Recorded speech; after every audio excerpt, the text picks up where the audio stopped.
Please be seated.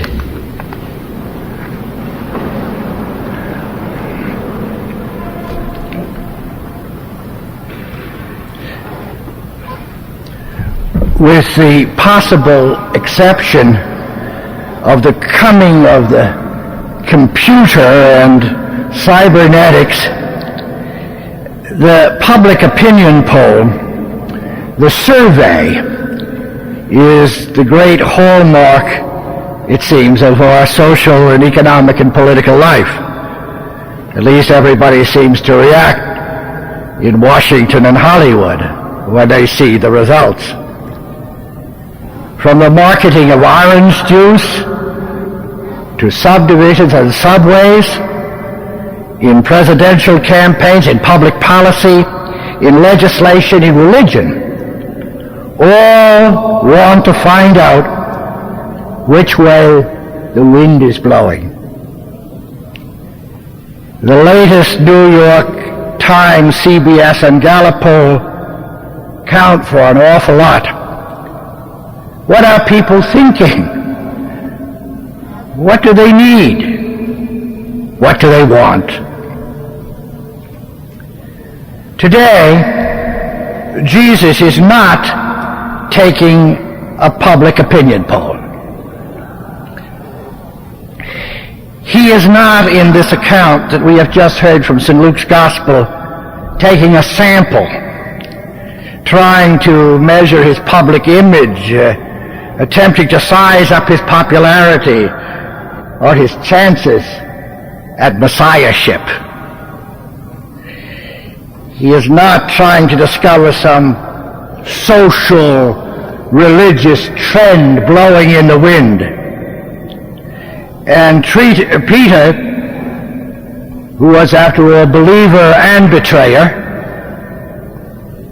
is no pollster. Jesus' famous leading question to Peter and to us goes much deeper than head counting.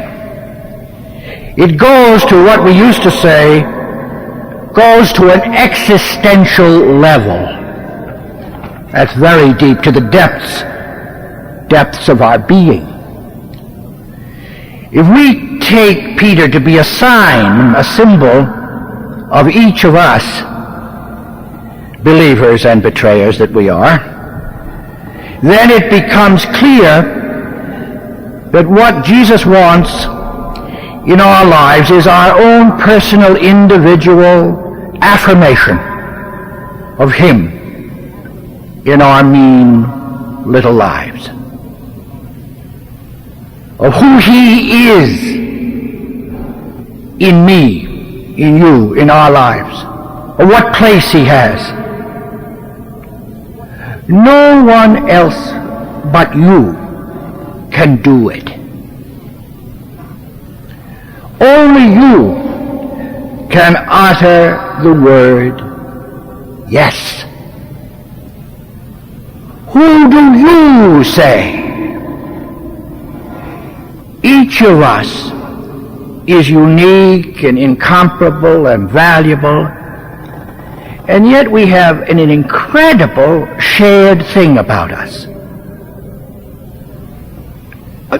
Incredible commonness.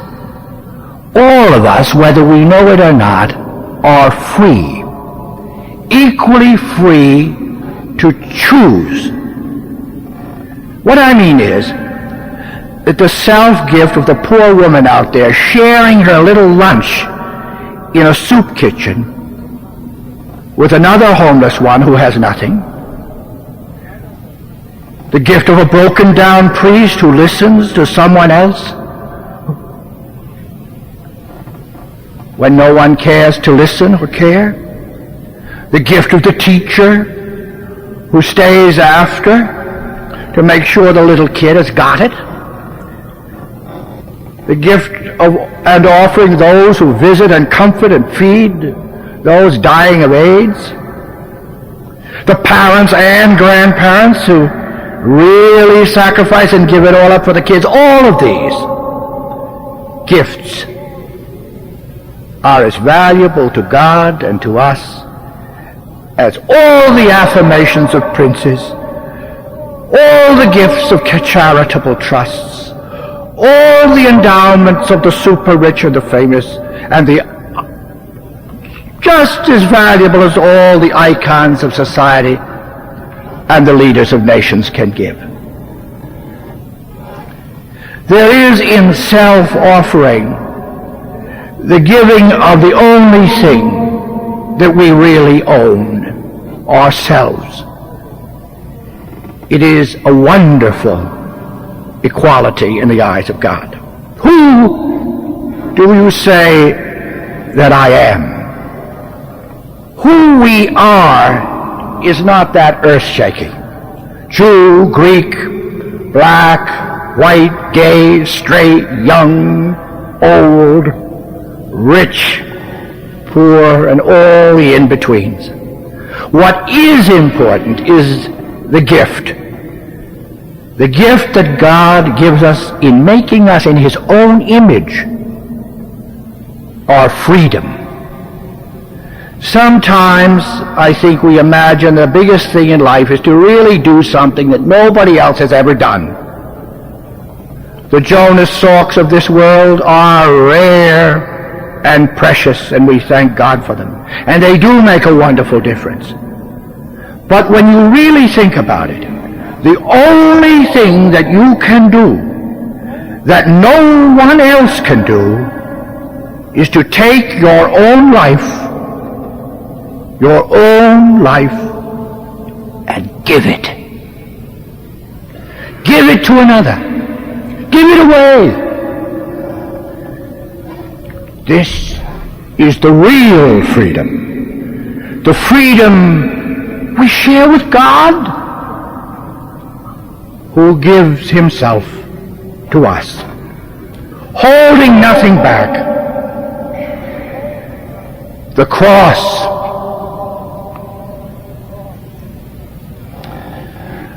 The epistle to the Galatians, almost all scholars agree, was actually written by St. Paul to a backsliding Christian community in far-off Galata. That's where Ankara, Turkey, is today, in case you didn't know, and I didn't know until I looked it up. This Galatian letter is the Magna Carta of Christian belief, doctrine, Christian spirituality. Paul proclaims from his own experience that no system, no tradition, no code, no rule, no book, no commandment, no law, none of that can make us good. None of that can make us righteous. And none of that can make us happy. None of it can make us loving. None of that stuff can make us kind. There is no secret formula, there is no system that we can discover that will make human life happy or virtuous. Only surrender. Surrender to God only through despair of this world and often a despair of self. That is that which opens the heart, opens our being to one another, because it opens our soul to God. Faith. Faith. Dependence upon God alone. Not in things, not in illusions, not in status, not in fantasies, not on reward, not on punishment, but on God alone. Solo Deus. When this happens, then God's power, God's light, God's grace, all kinds of metaphors for that. God takes over, and we are transformed, transfigured, and recreated. And we are free at last. We are freed by grace to take hold of our lives and to give them away. We do that by our commitments. Like our death and resurrection in baptism, in marriage, at confirmation, in ordination, we say, I believe you. I trust you. I say yes to you. These free commitments, these covenants, are a wonderfully strange mystery, you know. They are a kenosis, an emptying out, a gift-giving. We find ourselves, you see, only when we learn to believe the great paradox. We find our life only when we no longer hold on so much, when we don't cling to the wreckage. Whosoever of you holds on to your life loses it, and whoever lets go of it, for me, finds it, saves it. Have you ever lost your life in the life of another? If you have, then you have found your own. 40 in the Bible is a kind of a Hebrew metaphor for a long time. 40 days, 40 nights, 40 years of wandering, 40 days of flight, and on and on and on.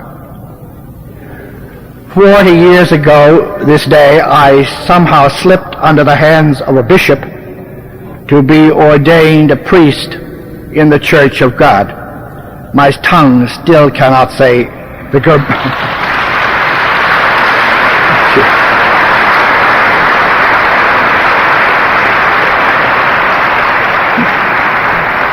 For those of you who know me fairly well, you notice I said priest. My tongue cannot grammatically slip around the word clergy person.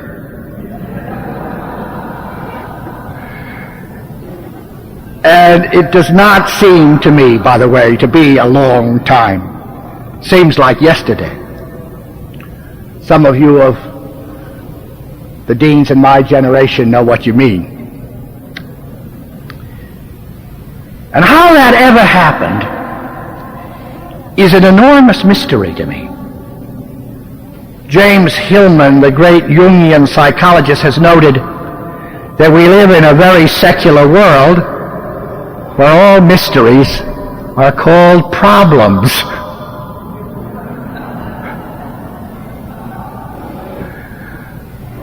Floated along, buoyed by this amazing grace.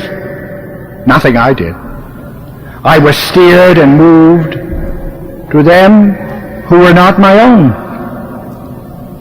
but who became my own by grace. You know, I think God did it. Jesus did it. The living Spirit did it. Think of it. At least I do. That a fool like me is allowed by grace to do these things. And because I once said yes, I have slipped and slided countless times more than the stars in heaven.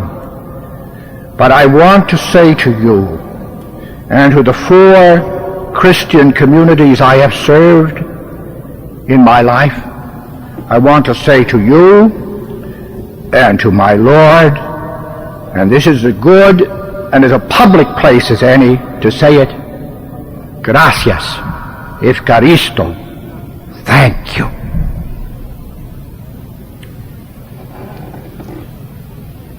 We live in a world and in a church which is in some ways very strange to June 1955, and I'm not going to take too long to tell you how different it is, but I'm going to try. Change goes on now at an exponential rate, and it's very threatening. But excuse me if I reminisce. 1955 was the year that iron lungs were thrown away in the scrap pile because Jonas Salk had discovered an inoculation for polio, which in the previous year had claimed 50,000 lives. 2 world wars were still fresh in the memory of most, with the Korean War just over and the Vietnam War yet to come. The liberating Bendix washer machine had just been invented and installed everywhere. And for the first time, color TV. New York had 6 daily newspapers and 3 baseball teams, and I think it was still 10 cents on the subway to Ebbets Field and to the Polo Grounds and to Yankee Stadium. The South Bronx was Irish and Jewish, and the vegetable markets were Italian, not Korean, and you had to be born in Ireland to get a job on Mike Quill's subways, as Jackie Gleason and Art Carney would attest. The Cold War and Berlin, the Berlin airlift, were in high gear. McCarthyism had not yet been exposed and discredited, and it still comes out reincarnated in many mutant forms. And the bomb and Dr. Strangelove, alas, still hovering over and haunting as it does still. The civil rights and desegregation organizing, the movement, ecological consciousness, gay and lesbian rights and women's rights were all either in their seminal stages or completely invisible or unknown 40 years ago. Some of you can make your own list. The church was building like mad in the suburbs for the white middle class who were deserting what later became known as the inner city. God forbid, ghetto or slum. And the church was just beginning to make some sort of effort to shore up and strengthen the heroic and faithful black or Negro congregations which brought so much sacrificial stability to neighborhoods just beginning to experience the massive dealing in something called heroin. In some dioceses and churches, such as this great one, social consciousness was being raised, and fundraising was being devoted to the inner city, to the churches on the Lower East Side and East Harlem, where the Spanish language held sway and customs were not very English or Episcopalian. Summer programs, street ministries, drug clinics, courts, and prison ministries.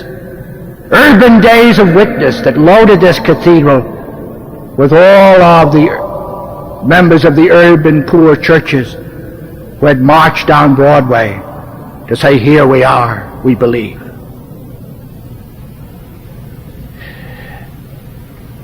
We went into the streets because that is where the people were. In 1955, the Synod Hall next door was used only once a year. Can you believe it? The Diocesan Convention was the only thing that went on there. And it had no, and I mean no, what were then called ladies' rooms. Because there were no women delegates in the convention. There were no female members of vestries. There were only women's auxiliaries, whatever they were. And of course there were no women clergy. I still can see in my mind's eye, and I am haunted by the faces of those faithful women who really did the sacrificial ministry of the church, who were the church, peering over from the balcony of the Synod Hall without a word, without a voice or a vote. Oh, thank God, there have been changes. There have been a lot of yeses, thank God, since 1955. And many of you have had your part, and still do, your part in giving yourself away. Then came the wild and wonderful 60s, and since those exciting and heady days of social action, of sit-ins, picket lines, teach-ins, the which side are you on days, you remember them. The churches in this country seem to be resting on their laurels, inverted, turned in on themselves, more concerned with survival, possessed by internal housekeeping, by administration. Not that the care of all the churches is important even as it was to St. Paul, don't get me wrong. But the churches are not an end in themselves, are they? In a world convinced of Christ, because it sees Christians and their church expending themselves, giving themselves away. In recent years, Christians and their churches are almost consumed by a nervous, subjective introspection. We are, I think, retreating into ourselves, retreating from the risky self-giving that always comes by saying, yes, Jesus, you are the one. I will deny myself. I will take up the cross and follow you. That is what convinces the world, and always has. The more and more we embrace and imitate the corporate model, success, competition, and career, the more we fail to connect with a world crying for God. No wonder that so many think of the church as just another business. Mega churches have become the IBMs of religion. Really big ones like the Roman Catholic, the Anglican, the Lutheran, and Baptist are thought of as multinationals. The model of business enterprise, political party, big trade unions, governmental bureaucracy so grasps our souls that we try to imitate this seduction rather than to rely and depend upon the apostolic style of self-giving, family, sharing, and sacrificing for others. This is no theory. Many of you remember that during the time of the great civil rights revival, the movement, that the secular society, the nation, and the entire world was huffing and puffing just to catch up with the Christians and their churches. This is history, and this is not ancient history. The big question was, what are these crazy churches, these religious folks, going to do next? Give themselves away, for God's sakes? Like Jonathan Daniels, the Episcopal seminarian from New Hampshire, shot to death while teaching and feeding little kids in a segregated Deep South. Michael Schwerner, the really gung-ho Jewish freedom rider. The Medgar Evers, the hero of Mississippi Cutdown. Viola Liuzzo, a UAW member, shot and killed of feeding poor black folks on the Freedom March to Birmingham. The Deep North also had the challenge of our neighbor Malcolm X and other heroes. apostle and martyr Martin Luther King Jr., slain while trying to nonviolently grasp dignity for black and white sanitation workers in Tennessee. This kind of giving does not have to be once a time, nostalgic, a reverie. It doesn't.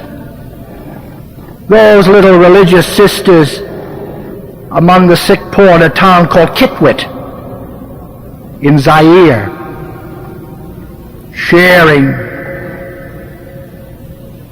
themselves with the poor people who are suffering from the incurable ravages of the Ebola disease, has devastated the whole nation. And they too have become infected and die with their friends, and only a few attend their funerals because so great is the fear of being infected. The church in Uganda in the past couple of decades has exceeded the American Episcopal Church in membership because of the self-giving witness and martyrdom of the Anglican Archbishop Lumumba at the hands of the tyrant Idi Amin. The blood of the martyrs is always the seed of the church. These witnesses may be the reason why we have a church. The whole world knows Archbishop Desmond Tutu knows what Christians and their church can do when an eloquent and solid stand is taken in the face of unbridled sin, separation itself, apartheid, and what can happen when truth is spoken to power. It is this kind of self-giving, this sacrificial cross-carrying, this vitality, this example, that makes the post-colonial African churches leaders of the Christian world, setting the pace, reigniting the vision for all of us, helping us to see the church as really Catholic, universal, helping us to break the chains of tunnel vision of the solely European white culture. The same could be said of many churches in Latin America, where the small Christian base communities build new style of liberated Christianity, but one that is old as the hills, the Book of Acts kind of church, persecuted, yes, but free in the apostolic tradition and faith, in solidarity with the poor and the oppressed, before it all became Christendom. It may be back to the future, but that in 20 or 50 years, we will probably have a Book of Acts kind of church. We may need one. With priesthood, yes, but no great emphasis on caste. The laity are not a passive audience, and the priesthood is your baptismal priesthood and is being reclaimed because the Spirit is leading us into all truth. There is only one priesthood because there is only one priest who offers the sacrifice. He is Jesus Christ. He is the ultimate, complete giver, a sign of what we are to do, of what we are to be. We are a church of the great apostolic tradition that has been handed over to us, the faith once delivered to the saints. This is our way. It is a tradition, but it is not reactionary. It is a counterculture that stands square against a world that cries out, "Gimme!" Our way is one that says, "Give."